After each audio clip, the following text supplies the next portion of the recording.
Попусто судијата Огнен Ставрев го стави ТНТ пред монструм. Судењето за рушењето на Космос на Фијат Цановски најверојатно почнува од почеток. Одбраната уште на стартот на рочиштето посочи дека истото не смее да се одржи, бидејќи синоќа на полноќ истекол мандатот на судијата поротник Лилјана Ивановска-Кочковска. Обвинителот Бурим Рустеми побара раздвојување на постапката за Милјана Киевски, Елизабета Најдовски и Никола Груевски. Адвокатите на обвинетите предупредија дека судичкиот совет со моменталните членови не смее да одлучува со оглед на тоа што покри Ивановска-Кочковска, законски мандатот завршил на Марија Кондовска, дека случајот најверојатно се враќа на почеток свесен и Рустеми, чие барање за раздвојување на постапката беше одбиено.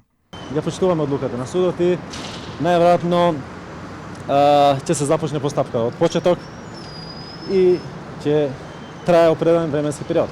Рустеми вели дека одлуката на судот била погрешна. Пред таа да биде донесена, обвинетиот Милјана Киевски порача дека таа може да се прифати ако обвинителството има за цел да му ја скине главата. Ако Тони се издвои од овој настан, нема да се дознае вистината. Јас имам многу прашање за Тони. Ако обвинителството има цел да му ја скине главата на Милјана Киевски, повелете.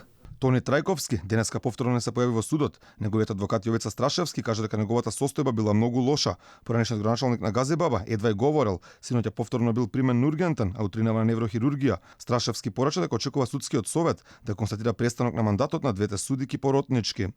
Многу беше влошена состојбата, буквално беше во несвесна состојба, некомуникативен. Сега пред малце добив информација дека веќе се подобрува здравствената состојба. Ево свесна состојба, не е уште многу комуникативен, меѓутоа е една подобрување. Не е моја работа да го коментирам одлуките на судот, меѓутоа има поднесено иницијатива и до Републички судски совет и до претседателот Иван Џолев дека мандатот е истечен на двете поротнички, така да што ќе одлучат не е мој да коментирам. Законски би требало да им престане мандат. Огнен Ставрев, следното рочиште за случајот ТНТ, го закажа на 17 јануари 2020 година.